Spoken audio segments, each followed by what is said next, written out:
Hello दोस्तों, मैं आप सभी को मेरे चैनल एनिमे स्टोरी एक्सप्लेन पर वेलकम करता हूं। प्रीवियस एपिसोड में हमने देखा था पॉइजन से ठीक होने के बाद भी नारुतो उसके साइड इफेक्ट की वजह से वो काफी कमजोर हो चुका है, इसीलिए वो भी इन चारों के साथ आराम से सो जाता है। तो अब टाइम है इसके अगले एपिसोड को एक्सप्लेन करने का, लेकिन उससे पहले अगर हो सके तो डिस्क्रिप्शन पर मेरे ऑफिशियल और पर्सनल दोनों इंस्टाग्राम अकाउंट के लिंक है, तो अगर मन करे तो प्लीज फॉलो कर देना। चलो आप बिना कोई समय गवाए इस एपिसोड को शुरू करते हैं। Now start the intro.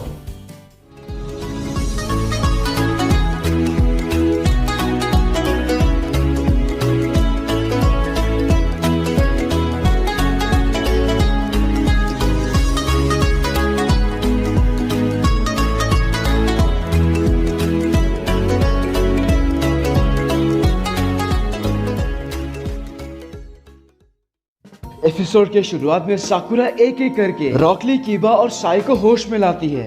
साकुरा, तुम आ गई। देखो, पहले के लिए बुरा मत मानना कीबा। तुमने ऐसा क्यों किया साकुरा? अब जाने भी दो ना साई। ये नारुतो ये कब आया और इसे क्या हुआ? बड़े आराम से खराटे मार रहा है। मुझे गेस करने दो, ये भी तुम्हारे वजह से हुआ होगा, है ना साकुरा? लंबी कहानी है साई, मैं तुम्हें रास्ते में सब बताऊंगी। रुको, कुछ तो अजीब है। ऐसा लगता है जैसे मैं आजाद हूँ। जरा देखकर बताना साकुरा। हम देखते हैं साई अपना जीभ निकालता है और उसका वो श्रापित निशान गायब हो चुका है। तुम्हारा श्रापित निशान तो अब नहीं है साई। तुम तो जानते हो ये निशान लॉर्ड डैंजो ने मुझे दिया था।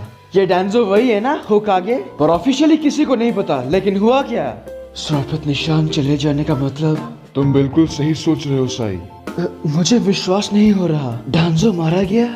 इस लड़की को इस सब के बारे में सब कुछ पता है। वो डैंजो, सास्के ने उसे मार दिया। क्या कहा तुमने? सास्के? अरे पर वो तो होकागे है ना? तुम लोगों को जो सुनना था वो मैंने कह दिया। आधा अधूरा पूरी जानकारी तो दो। तुम लोग आवाज थोड़ा कम करोगे? शांति से सोने भी नहीं देते।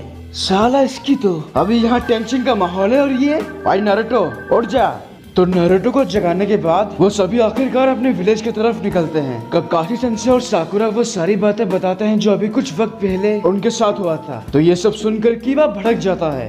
हमने तुम्हारी इच्छा पूरी की साकुरा, तुम्हारे लिए हमने सास्के को ढूंढा। आखिर क्या सोचकर तुम वहाँ अकेले चली गई? मैं तुम्हारी नाराजगी समझ सकता हूँ कीबा, पर क्या किया जा सकता है? दोबारा ऐसे हीरो बनने की कोशिश नहीं किया करो साकुरा। शांत रहो कीबा, लगता है तुम्हारा दिमाग जरूरत से ज्यादा गर्म हो रहा है। तुम तो कुछ बोलो ही मत। तुम जब चुप रहते हो तभी अच्छे लगते हो। हाँ, ये तो तुमने सही कहा कीबा। नारुतो बातें कम करे तो ही अच्छा लगता है। साई, मुझसे पिटने का इरादा है क्या तेरा? चाहे कुछ भी हो जाए तुम कभी नहीं बदलोगे नारुतो। सही कहा तुमने। आखिर उल्लू कब से बदलने लगे? अबे उल्लू होगा तू। पहले विलेज ये पहुंचने तो लड़का, फिर देख। ये सास्के से बिल्कुल अलग है। एकदम मस्त मौला। इसके चाकरा को मैं महसूस कर सकती हूँ। ये सूरज की किरणें की तरह गर्म है और बहुत साफ, मानो ये खुद सूरज हो। पर ये क्या, इसके अंदर तो एक और चाकरा है, बहुत अंधेरे से भरा हुआ। ऐसा लगता है कि मानो किसी राक्षस का हो। तभी अचानक से फाउंडेशन के 3 मेंबर्स उनके सामने टपक पड़ते हैं। साई, यहाँ जो कुछ भी हुआ हमें सब बताओ। आखिर ये लोग कौन हैं? ये फाउंडेशन के निंजा हैं। लगता है मेरी तरह तुम्हें भी कुछ अजीब महसूस हो रहा है ना? दरअसल हमारे जीप से डैंजो का श्रापित निशान गायब हो चुका है। इसका मतलब वो मारे गए, पर उनके साथ हमारे 2 और निंजा भी थे, फू और टोरुने। उनका क्या हुआ? मैं नहीं जानता, मुझे उनके बारे में कुछ नहीं पता। इसने सही कहा, वो दोनों हमारे साथ थे ही नहीं। पर जरूरी अब ये बात नहीं है। लेकिन मैं तुम्हें फाउंडेशन का भविष्य के बारे में बता सकता हूँ, जिसका फैसला हो चुका है। हमारे नए होकागे यहाँ हैं, ककाशी हटाके। मैं ही क्यों? क्या? ककाशी सेंसे? ठीक है, हम वापस जा रहे हैं। और फिर वो जैसे आए थे वैसे निकल भी जाते हैं। सेंसे, आप सच में अगला होकागे बनोगे? अब मुझे क्या पता साकुरा, मेरे लिए तो मानो ये सब कुछ अपने आप ही हो रहा है। दूसरी तरफ land of lightning hidden cloud village में हम देखते हैं लॉर्ड राइकागे अपने छोटे भाई को लेकर वापस आते हैं। उन्हें देखकर तो मानो विलेज की खुशी वापस लौट आई। Nice to be here again. Yo Simon, Karui, तुम दोनों मेरे बगैर मजा किए कि नहीं? आपके बगैर? बिल्कुल नहीं मास्टर। आप अचानक विलेज से गायब हो गए। आपको पता भी है हम दोनों को कितनी चिंता हो रही थी। अब बस भी करो साइमन, तुम देख रहे हो हमारे मास्टर बिल्कुल ठीक है। आपका स्वागत है सर। मैं जानती हूँ ये जल्दबाजी होगी, पर हमें जानना है कि वहाँ लैंड ऑफ आयरन में क्या हुआ। Ask what didn't happen there. It was really hard. Darui sir, आखिर हुआ क्या था? There will be a fourth world war.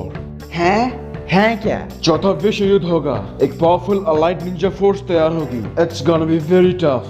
सबको मीटिंग में बुलाओ, मैं सब कुछ बताऊंगा। फ्यूडल लॉर्ड्स को मीटिंग में आने के लिए संदेश भेजो फौरन। जी सर, हम जल्द से जल्द इसकी तैयारी करते हैं। मास्टर बी, आपके पीछे ये क्या चीज है? काफी खतरनाक सा दिख रहा है। It's my reward Simon. मैंने एक बहुत ही डेंजरस एनिमी को हराया। ये उसका वेपन है। But you know what? During the war he fall in love with me. ये मुझे छोड़ के जाना ही नहीं चाहता। कमाल का है मास्टर, आपसे हमें यही उम्मीद थी। वेल हम देखते हैं कि इस समय होशिका मरा नहीं, बल्कि वो इसी हथियार के अंदर है। उसे बस एक सही मौका चाहिए और कुछ नहीं। उन दो भाइयों ने जिसको मारा था वो बस एक क्लोन था। तो यहाँ पर क्लाउड वालों की मीटिंग शुरू होती है। जब उनके फ्यूडल लॉर्ड्स यहाँ पर पहुँचते हैं, वहाँ पर जो कुछ भी हुआ था राइका के वो सब बताते हैं। मैं असली मुद्दे पर आता हूँ। 5 महादेश, hidden cloud, hidden leaf, hidden stone, hidden mist, hidden sand और लैंड ऑफ आयरन के समुरायों ने मिलकर अलाइड निंजा फोर्स बनाने का फैसला किया है। इसीलिए मुझे आपकी मंजूरी चाहिए। सलाम मांग रहा है या धमका रहा है? इतनी भी जल्दबाजी क्यों? हम सभी देशों के बीच आपस में बनती नहीं, ये तुम जानते हो। तो ये अचानक से सबने एक होने का फैसला कैसे ले लिया? टेल बीस्ट के वजह से। क्या कहा? Tell beast? आकात्सुकी ने लगभग सारे टेल बीस्ट पर कब्जा कर लिया है। उसे अब सिर्फ 9 टेल और 8 टेल चाहिए। अगर उन्होंने उन 2 टेल बीस्ट को हासिल कर लिया तो पूरी दुनिया के लिए खतरनाक साबित होगी। इसीलिए वो ये हमसे छीनने के लिए चौथा विश्व युद्ध घोषणा कर दी। हाँ, बस इसी तरह से बताते रहो। हम सभी को किसी भी तरह से एक होना होगा। हम नहीं जानते कि यह युद्ध कितना खतरनाक हो सकता है, लेकिन अगर हम हार गए तो हमसे हमारी पूरी दुनिया छीन जाएगी। हम समझ गए राइका के, हम मंजूरी देते हैं। चलो अच्छा है, मंजूरी मिल गई, लेकिन पता नहीं हिडन लीफ का मसला अभी तक सुलझा कि नहीं। इसी के साथ सारे नेशन के फ्यूडल लॉर्ड्स ये युद्ध करने की मंजूरी दे देते हैं। दूसरी तरफ काजेकागे और उनकी टीम हिडन सैंड विलेज पहुंच जाते हैं। आपका स्वागत है लॉर्ड काजेकागे। हमें फ्यूडल लॉर्ड्स के सहारे पता लगा है कि चौथा विश्व युद्ध होने जा रहा है। वैसे उन्होंने इसकी मंजूरी दे दी, पर ये सच है क्या? ये बात तो आग की तरह फैलती गई, और वो भी उम्मीद से ज्यादा। सारे सदस्य और सलाहकारों को ऑफिस में इकट्ठा होने के लिए बोलो, ये मेरा हुक्म है। तो उनके ऑफिस में सब इकट्ठा होने के बाद काजेकागे वो सब बताते हैं जो कुछ भी कॉन्फ्रेंस में उनके साथ हुआ। आखिर कैसे? उस जगह के बारे में कोई नहीं जानता। वहाँ की सिक्योरिटी भी बहुत सख्त है। फिर भी आकात्सुकी ने ऐसे जगह को आसानी से ढूंढ लिया। जैसे कि आपने अभी कहा, वो आकात्सुकी है, इसीलिए वहाँ मीटिंग में हमारी बातचीत बस शुरू ही हुई थी, तभी उन सालों ने हमला कर दिया। वहाँ हमला करके क्या वो अपनी ताकत दिखाना चाहते थे? उनका मकसद था युद्ध का ऐलान करना, जो उन्होंने कर दिया। और हमें ये बात ध्यान रखनी है कि हमारा दुश्मन है मादारा उचिहा, और वो 7 टेल बीस्ट को अपने कब्जे में ले चुका है, जिसे वो युद्ध के दौरान इस्तेमाल करेगा जरूर। और फिर उसका मकसद क्या है? वो इसे कहता है प्रोजेक्ट सुकीनो में, ऐसा ही कुछ नाम है उसका। वो सारी टेल बीस्ट की ताकत से पूरी दुनिया को एक अनंत गेंजुत्सु में कैद करना चाहता है। यही है उसका मकसद। ये तो पूरी तरह से दुनिया का अंत करने जैसा है। सही कहा आपने, हमें उसे वो सब करने से रोकना होगा। इसीलिए हमने अलाइड निंजा फोर्स की शुरुआत की है। लेकिन वो डैंजो शिमुरा, उसका क्या? वो तो हिडन लीफ का होकागे है ना? चिंता मत कीजिए, फिलहाल उसे ढूंढा जा रहा है। तभी अचानक इस कमरे के अंदर एक निंजा आता है, एक बहुत ही खास रिपोर्ट लेकर। हमें लीफ के ककाशी हटाके जी से एक संदेश मिला है। ककाशी हटाके और उनके साथी 2 निंजा सासुके उचिहा और मादारा उचिहा से लड़े थे, और उन्होंने ये बात पक्की कर दी कि डैंजो शिमुरा मर चुका है।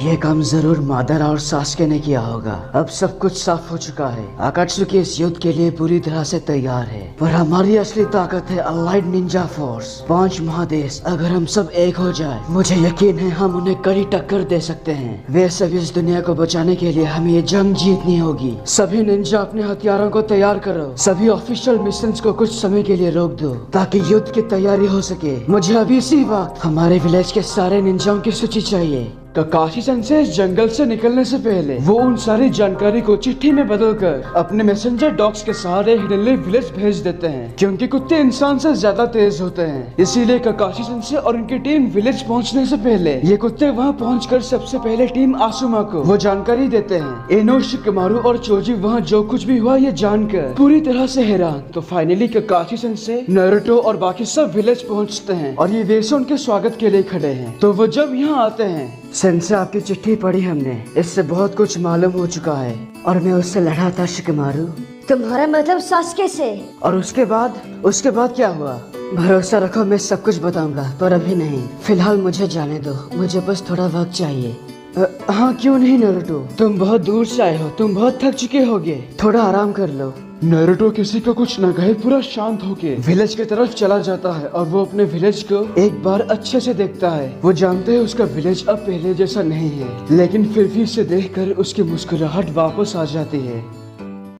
और यहीं पर इस एपिसोड की एक्सप्लेनेशन खत्म होती है। अगर आपको ये वीडियो अच्छा लगा तो प्लीज लाइक और कमेंट कीजिए, और अगर आप मेरे चैनल पर नए हो तो इसे सब्सक्राइब करने के साथ उस बेल आइकॉन को भी दबा ही दो। तब तक के लिए खुश रहना, मैं मिलूंगा आपसे अगले वीडियो में। पीस।